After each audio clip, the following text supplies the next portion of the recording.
क्योंकि 2024 का एग्ज़ाम जो है ना आप लोगों के लिए बहुत टफ होने वाला है, ठीक है। इतना आसान भी नहीं है, आप लोग याद रखिएगा, इतना आसान भी नहीं है, बहुत टफ होने वाला है।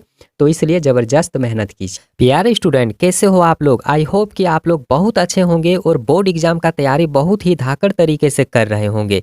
तो आज का वीडियो क्लास 12 के स्टूडेंट के लिए बहुत इंपॉर्टेंट होने वाला है, क्योंकि आज मैं आप लोगों को हिस्ट्री सब्जेक्ट का जो मॉडल सेट 1 है और 2024 के लिए बहुत इंपॉर्टेंट है। तो वीडियो को अंत तक देखिएगा। और काफ़ी सारे स्टूडेंट का कमेंट था कि सर हम लोगों को हर एक जो सब्जेक्ट है, हर एक सब्जेक्ट का मॉडल पेपर सॉल्व करा दीजिए। तो आज मैं आप लोगों को हिस्ट्री सब्जेक्ट का जो सेट 1 है इस मॉडल पेपर को लाया हूं, और इसके बाद में काफ़ी सारा जो मॉडल पेपर है, काफ़ी सारा मॉडल पेपर का वीडियो आप लोगों को मिल जाएगा। अगर अभी तक आप लोग चैनल को सब्सक्राइब नहीं किए हैं तो कर लीजिए, और साथ ही बेल आइकन को ज़रूर दबाइएगा। तो देखिए यहाँ काफ़ी सारा प्रश्न अभी मैं आप लोगों को सॉल्व कराने वाला हूँ। तो हर एक जो प्रश्न है, हर एक प्रश्न को आप लोगों को लिखना है, हर एक आंसर को आप लोगों को लिखना है, और साथ साथ में आप लोगों को रिपीट करते चलना है। क्योंकि जब तक आप लोग साथ साथ में रिपीट नहीं करिएगा तब तक फिर आप लोगों को जल्दी से याद नहीं होगा। आप लोग सोचते हैं कि हाँ हम लोग लिख लेंगे और उसके बाद में कभी भी पढ़ लेंगे, लेकिन ऐसा नहीं होगा। आप लोग बिल्कुल अदम साथ में रिपीट करते चलिए, फिर लिख करके रख लीजिए। जब जब आप लोगों को समय मिलेगा आप लोग आसानी तरह से बिल्कुल उसको पढ़ते चलिएगा, ठीक है। तो देखिए यहाँ जो पहला नंबर का जो प्रश्न दिया हुआ है कि सिंधु घाटी निवासियों का जो निवास, वहाँ पर देखिए सिंधु घाटी सभ्यता के जितने सारे निवासी थे, वहाँ जितने लोग रहते थे, तो उसको कौन से धातु का ज्ञान नहीं था, ठीक है। तो देख लीजिए प्रश्न बहुत इंपॉर्टेंट है, 2024 के लिए तो बहुत इंपॉर्टेंट है, ठीक है। तो यहाँ पर प्रश्न सबसे पहले आप लोग समझ लीजिए कि सिंधु घाटी के निवासियों को कौन से धातु का ज्ञान नहीं था।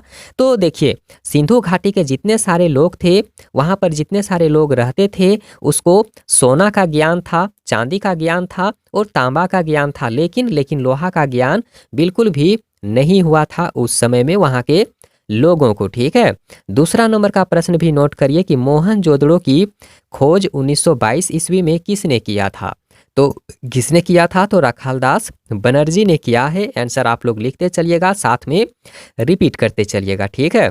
आगे यहाँ पर देख सकते हैं जो तीसरा नंबर का प्रश्न है कि यूरोप का समुद्रगुप्त कौन था। 4 ऑप्शन दिया हुआ है। बिल्कुल एग्जाम में भी आप लोगों को इसी तरह का ऑप्शन मिलेगा, इसी तरह का प्रश्न आएगा, लेकिन अब उसमें क्या करना पड़ेगा, 2024 का जो न्यू एग्जाम पैटर्न आया है ना, तो उसमें आप लोगों को ऑप्शन जो है, जैसे कि अभी मैं आप लोगों को हल्का से यहाँ बता देता हूँ। जैसे देखिए प्रश्न है कि यूरोप का समुद्रगुप्त कौन था। तो आप लोग नहीं जानते हैं कि यूरोप का समुद्रगुप्त कौन था, तो आप लोग याद करके रखिएगा, ठीक है।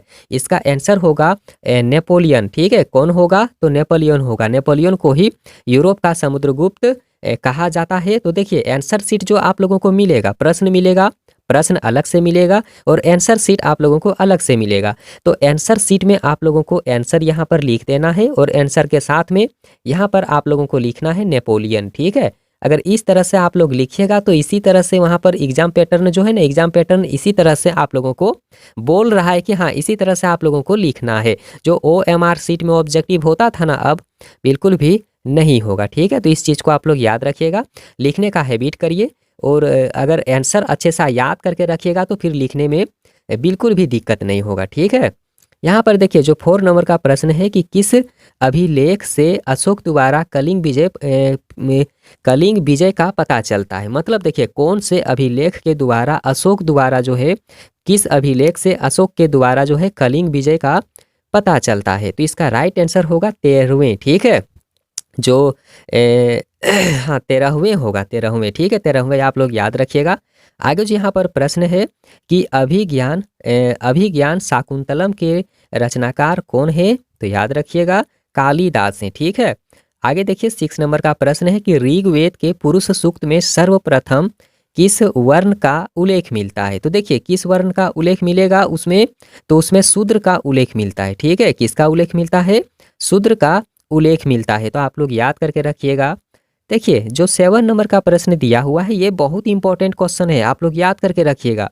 देखिए वीर शैव लिंगायत आंदोलन का जनक कौन था। वीर शैव लिंगायत जो आंदोलन हुआ था, तो उस आंदोलन का जनक आखिर कौन था। तो उसका जनक था बांसबन्ना, ठीक है। बांसबन्ना आप लोग याद करके रखिएगा। और देखिए अगला जो यहाँ पर प्रश्न है 8 नंबर का प्रश्न आप लोग अच्छे से बिल्कुल भी लिख लीजिए। देखिए धर्म ग्रंथ यानी कि धर्म ग्रंथ सूत्र पीटक किस धर्म से संबंधित है, बहुत इंपॉर्टेंट क्वेश्चन है।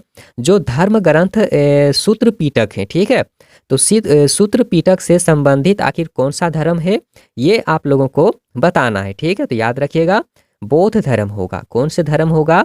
बौद्ध धर्म होगा। आगे यहाँ पर देखिए जो 9 नंबर का प्रश्न दिया हुआ है, ठीक है। देखिए तंबाकू पर किस शासक ने प्रतिबंध लगा दिया था? तंबाकू पर कौन से शासक ने प्रतिबंध लगाया था? तो इसका राइट आंसर होगा जहांगीर। जहांगीर ने तंबाकू पर जो है ना प्रतिबंध लगा दिया था, ठीक है। आगे देखिए जो यहाँ पर 10 नंबर का प्रश्न है कि मुगल कालीन चित्रकला किसके काल में चरमोत्कर्ष पर पहुंची हुई थी? तो याद रखिएगा जहांगीर के शासनकाल में, ठीक है। किसके शासनकाल में? तो जहांगीर के शासनकाल में जो है चरमोत्कर्ष पर पहुंच गया था चित्रकला। आप लोग याद करके रख लीजिएगा। देखिए जो 11 नंबर का प्रश्न है, 11 नंबर का प्रश्न भी बहुत इंपॉर्टेंट है, तो आप लोग याद रखिएगा। देखिए प्रश्न क्या है कि भारत का अंतिम मुगल सम्राट कौन था? तो देखिए भारत का जो अंतिम मुगल सम्राट था उसका नाम था बहादुर शाह जफर, ठीक है। बहादुर शाह जफर आप लोग याद करके रखिएगा।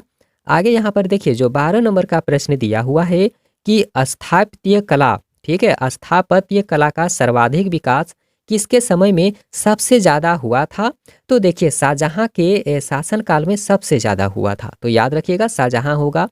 अगला प्रश्न नोट करिए कि विजयनगर का महानतम शासक कौन था और उसका नाम क्या था? तो देखिए विजयनगर का सबसे महान शासक अगर कहा जाए तो सबसे महान शासक कृष्णदेव राय होगा, ठीक है। सबसे महान शासक में कृष्णदेव राय होगा जो विजयनगर के शासक थे।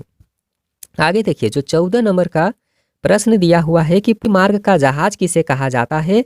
देखिए पुष्टि मार्ग का जहाज किसे कहा जाता है? तो आप लोग याद रखिएगा बल्लभचार्य को, ठीक है। अगला प्रश्न देख लीजिए कि यात्रियों का राजकुमार किसे कहा जाता है?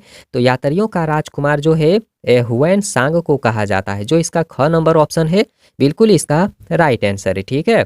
आगे देख लीजिए जो यहाँ पर 16 नंबर का प्रश्न है कि मध्ययुगीन यात्रियों का सरताज किस यात्री को कहा जाता है?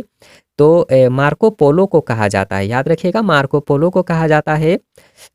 17 नंबर का जो प्रश्न है कि महालबाड़ी बंदोबस्त किसके द्वारा लागू किया गया था? महालबाड़ी जो बंदोबस्त व्यवस्था था तो किसके द्वारा लागू किया गया था? तो याद रखिएगा मार्टिन वर्ड के द्वारा जो है उसे लागू किया गया था। अगला जो यहाँ पर प्रश्न है 18 नंबर का प्रश्न है कि उलगुलान विद्रोह का नेता कौन था? तो देखिए उलगुलान विद्रोह जो है काफ़ी चर्चा में रहता है, ठीक है। ये और इस तरीके का जो प्रश्न है बार बार एग्जाम में पूछ ही देता है, तो आप लोग बिल्कुल एकदम अच्छे से याद करके रख लीजिएगा। देखिए उलगुलान विद्रोह का नेता था बिरसा मुंडा, ठीक है। आप लोग याद करके रखिएगा उलगुलान विद्रोह का नेता कौन था? तो बिरसा मुंडा था, ठीक है। 19 नंबर का जो प्रश्न है कि रैयतबाड़ी व्यवस्था में भूमि का स्वामी कौन होता है? तो देखिए रैयतबाड़ी व्यवस्था जो होगा ना उसमें जो भूमि का स्वामी होता है, भूमि का स्वामी होता है किसान, ठीक है। किसान होता है उसके स्वामी। आगे यहाँ पर देख सकते हैं जो अगला प्रश्न है कि इंग्लिश ईस्ट इंडिया कंपनी, यहाँ पर देखिए ईस्ट इंडिया कंपनी की जो स्थापना हुई है तो कितना में हुआ था? उसका ईयर कितना था? तो याद रखिएगा 1600 ईस्वी में हुआ था। कितना में? 1600 ईस्वी में ईस्ट इंडिया कंपनी की स्थापना किया गया था। आगे देख लीजिए जो 21 नंबर का प्रश्न है और 21 नंबर का प्रश्न बहुत इंपॉर्टेंट है, तो आप लोग लिख लीजिए, याद करके रख लीजिएगा। और देखिए इनसे पहले भी मैंने बहुत सारा वीडियो अपलोड किया है, अगर आप लोग चैप्टर वाइज देखना चाहते हैं तो आप लोग मेरे चैनल के प्ले लिस्ट में जा करके देख लीजिए, वहाँ पर आप लोगों को हर एक सब्जेक्ट का चैप्टर वाइज वीडियो मिल जाएगा, ठीक है। और काफ़ी सारे स्टूडेंट ये कमेंट करते हैं कि सर हम लोगों को प्ले लिस्ट नहीं मिलता है, तो देखिए आप लोग प्ले लिस्ट में पहले जाइएगा तब तो मिलेगा ना। आप लोग प्ले लिस्ट में जाइए, 2024 लिखा होगा और आप लोगों का क्लास लिखा होगा, ठीक है। उसके अंदर में जाइए, वहाँ काफ़ी सारा वीडियो आप लोगों को मिल जाएगा। अगर आप लोग 2022 का भी मॉडल पेपर देखना चाहते हैं तो वहीं पर मिलेगा। अगर 2023 का मॉडल पेपर देखना चाहते हैं तो वहीं पर आप लोगों को मिल जाएगा, ठीक है। जा करके पहले देख लीजिए। तो यहाँ जो 21 नंबर का प्रश्न है ना, 21 नंबर का प्रश्न देखिए कि द ग्रेट रिवॉल्ट नामक पुस्तक किसने लिखी थी? द ग्रेट रिवॉल्ट नामक पुस्तक किसने लिखा है तो याद रखिएगा अशोक मेहता ने लिखा है। किसने? अशोक मेहता ने लिखा है, तो आप लोग याद करके रखिएगा। अगला जो प्रश्न है 22 नंबर का कि 1857 के गद्दर को किसने क्रांति कहा था? 1857 के गद्दर को किसने क्रांति का नाम दिया था? तो आप लोग याद रखिएगा कार्ल मार्क हैं, ठीक है, कार्ल मार्क्स हैं, उन्हीं ने क्या कहा था कि 1857 में जो गद्दर हुआ था ना, तो उसी को उन्होंने जो है क्रांति का नाम दे दिया था, ठीक है। आगे देखिए जो 23 नंबर का प्रश्न दिया हुआ है कि सात द्वीपों का नगर किसे कहा जाता है? तो देखिए 7 द्वीपों का नगर जो है ना बम्बई को कहा जाता है, तो आप लोग याद करके रखिएगा। देखिए 24 नंबर का जो प्रश्न यहाँ पर आप लोगों को दिख रहा है कि अखिल भारतीय स्तर पर पहली जनगणना सबसे पहले कब किया गया था? याद रखिएगा जो है ना भारत में सबसे पहली जनगणना हुआ था तो कितना ईस्वी में हुआ है ये बताना है। तो याद रखिएगा 1872 में हुआ था। कितना में? 1872 में हुआ है सबसे पहले जनगणना। आप लोग याद रखिएगा, ठीक है। नहीं जानते हैं कोई बात नहीं, याद करके रख लीजिए, ठीक है। यहाँ पर देख सकते हैं जो 25 नंबर का प्रश्न है कि वास्को डी गामा कौन से ईयर में भारत पहुंचा था? वास्को डी गामा भारत जो है कब आया था? तो देखिए 17 मई 1498 में आया था, ठीक है, याद रखिएगा। वास्को डी गामा भारत कब पहुंचा था? तो 17 मई 1498 ईस्वी को। आप लोग याद करके रखिए। देखिए 26 नंबर का जो प्रश्न है कि भारत में रेलवे की शुरुआत कब हुई थी? कब किया गया था रेलवे की शुरुआत? तो देखिए रेलवे की शुरुआत भारत में सबसे पहले जो है ना 1853 में हुआ था। कितना में? 1853 में किया गया था। अगला देखिए, अगला जो प्रश्न है 27 नंबर का कि गेटवे ऑफ इंडिया कहाँ पर स्थित है? बहुत इंपॉर्टेंट क्वेश्चन है। गेट ऑफ इंडिया के नाम आप लोग जरूर सुने होंगे। तो देखिए गेटवे ऑफ इंडिया कहाँ पर है? तो देखिए कहाँ पर है? बॉम्बे में है, ठीक है, यानी कि बॉम्बे जो इसका यहाँ पर नाम दिया हुआ है बॉम्बे बम्बई होगा, ठीक है। तो आप लोग याद रखिएगा। देखिए अगला जो यहाँ पर प्रश्न है कि करो या मरो का नारा किसने दिया है? तो देखिए करो या फिर मरो का नारा किसने दिया है? तो गांधी जी ने दिया था, ठीक है। आगे देखिए अगला जो यहाँ पर प्रश्न है 29 नंबर का कि सर की उपाधि किसने वापस कर दिया था? सर की उपाधि किसने वापस कर दिया था? तो रविंद्रनाथ टैगोर ने वापस कर दिया था, ठीक है। आगे देखिए अगला जो यहाँ पर प्रश्न है कि गांधी जी ने असहयोग आंदोलन कौन से वर्ष में शुरू किया था? गांधी जी ने असहयोग आंदोलन कौन से वर्ष में शुरू किया था? तो 1920 में। कितना में? 1920 में। आगे देखिए जालियांवाला बाग हत्याकांड कब किया गया था, यानी कि कब हुआ था? तो याद रखिएगा 13 अप्रैल 1919 में हुआ था। कितना में? 13 अप्रैल 1919 में। यहाँ जो ख ऑप्शन है बिल्कुल इसका सही उत्तर है। आगे देखिए अगला जो यहाँ पर प्रश्न दिया हुआ है 32 नंबर का कि काला कानून किसे कहा गया है? काला कानून किसे कहा गया है? तो देखिए रॉलेट एक्ट जो कानून है इसी को काला कानून के नाम से भी जाना जाता है। आगे देखिए अगला जो प्रश्न है कि सुभाष चंद्र बोस ने कहाँ पर आज़ाद हिंद फौज का गठन किया था? कहाँ पर किया था? कौन से जगह में? ठीक है, ये बताना है। देखिए सुभाष चंद्र बोस ने जिस जगह में आज़ाद हिंद फौज का गठन किया था उस जगह का नाम है सिंगापुर। आप लोग याद रखिएगा उस जगह का नाम क्या है? तो सिंगापुर है उस जगह का नाम। आप लोग याद करके रखिएगा क्योंकि बहुत सारे स्टूडेंट जो है नहीं जानते हैं। यहाँ पर देखिए अगला जो प्रश्न है कि भारत का विभाजन ब्रिटिश शासन की किस योजना का परिणाम हुआ है? देखिए भारत का जो विभाजन है तो ब्रिटिश शासन के कौन योजना का परिणाम से जो है भारत को बांटा गया है, भारत का विभाजन हुआ है? तो देखिए बहुत इंपॉर्टेंट क्वेश्चन है, एकदम दिमाग में सेट करके रख लीजिए, ठीक है। इसका जो राइट आंसर होगा ना, इसका राइट आंसर होगा माउंट बेटन योजना। कौन सी योजना? माउंट बेटन योजना के तहत जो है भारत का विभाजन हुआ था। याद रखिएगा क ऑप्शन इसका सही जवाब है। अगला प्रश्न है 35 नंबर का कि भारतीय स्वतंत्रता अधिनियम कब बना था? तो देखिए भारतीय स्वतंत्रता जो अधिनियम है कब बना था? तो देखिए कब बना था? 4 जुलाई 1947 में। कितना में? 4 जुलाई 1947 में बना था। आगे देखिए अगला जो प्रश्न है 36 नंबर का कि स्वतंत्र भारत का जो प्रथम गवर्नर जनरल था उसका क्या नाम था? ठीक है, तो उसका नाम था लॉर्ड माउंटबेटन। याद रखिएगा लॉर्ड माउंटबेटन। अगला जो प्रश्न है कि भारतीय संविधान के अनुसार में संप्रभुता निहित है। तो संप्रभुता निहित है तो किसके लिए, याद रखिएगा किसके लिए है। तो देखिए संविधान में है, किसके लिए है, तो संविधान में है, याद रखिएगा। संप्रभुता जो निहित है तो कहाँ पर है, संविधान में कहाँ पर, तो याद रखिएगा संविधान में, ठीक है। आगे जो यहाँ पर दिया हुआ है जो 38 नंबर का प्रश्न है कि भारत को गणतंत्र कब घोषित किया गया था, भारत को गणतंत्र कब घोषित किया गया था। तो देखिए 26 जनवरी 1950 में, कितना में, 26 जनवरी 1950 में भारत को गणतंत्र घोषित कर दिया गया था। आगे देखिए अगला जो यहाँ पर प्रश्न दिया हुआ है जो 39 नंबर का प्रश्न है कि निम्न में कौन महिला आयोग संविधान सभा की सदस्य थी। बहुत इंपॉर्टेंट क्वेश्चन है।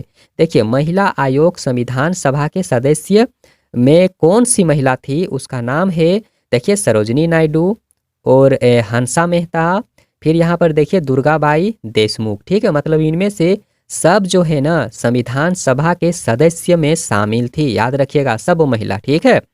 अब यहाँ पर जो है अगला प्रश्न है और इस वीडियो का बिल्कुल भी अंतिम क्वेश्चन है, तो आप लोग याद रखिएगा, ठीक है। प्रश्न इसमें क्या दिया हुआ है कि प्रश्न इसमें है कि 24 जनवरी, ठीक है, 24 जनवरी 1950 को संविधान सभा के कितने सदस्यों ने संविधान पर हस्ताक्षर किया था। बहुत इंपॉर्टेंट क्वेश्चन है, आप लोग याद करके रखिएगा कि जिस समय 24 जनवरी 1950 में एक बैठक हुआ था, ठीक है, संविधान के तहत में, तो उस समय संविधान पर कितने लोगों ने हस्ताक्षर किया था, तो आप लोग याद रखिएगा कम से कम 284 लोगों ने, जो 284 सदस्यों ने, जिसमें से अगर कहा जाए तो 15 जो है 15 महिलाएं थी, ठीक है, 15 जो है 15 महिलाएं थी। तो आप लोग याद रखिएगा 284 सदस्यों ने संविधान पर हस्ताक्षर किया था, कितना डेट में, तो 24 जनवरी 1950 में। और उस समय जो है ना 15 महिलाएं भी वहां पर शामिल थी और 15 महिलाओं ने भी वहां पर हस्ताक्षर किया था, ठीक है।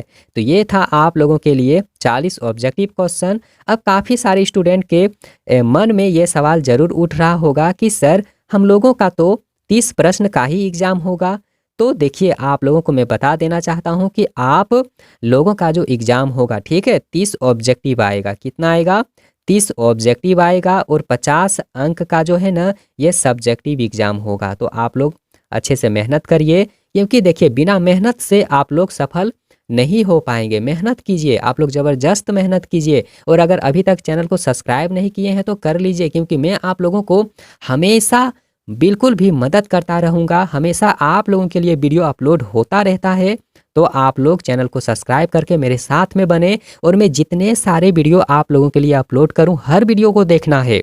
अगर आप लोगों को अच्छे नंबर लाना है तो आप लोगों को एक काम करना पड़ेगा, हर एक जो वीडियो मैं अपलोड करूंगा हर वीडियो को देखना है और हर एक प्रश्न को आप लोगों को याद करके रख लेना है। क्योंकि देखिए अगर हर एक प्रश्न को आप लोग अच्छे से याद नहीं कर पाएंगे तो फिर जो है ना 98% नंबर आप लोग नहीं ला पाएंगे। इसीलिए हर एक प्रश्न को अच्छे से याद करके रखिए, लिख करके रखिए, क्योंकि 2024 का एग्जाम जो है ना आप लोगों के लिए बहुत टफ होने वाला है, ठीक है।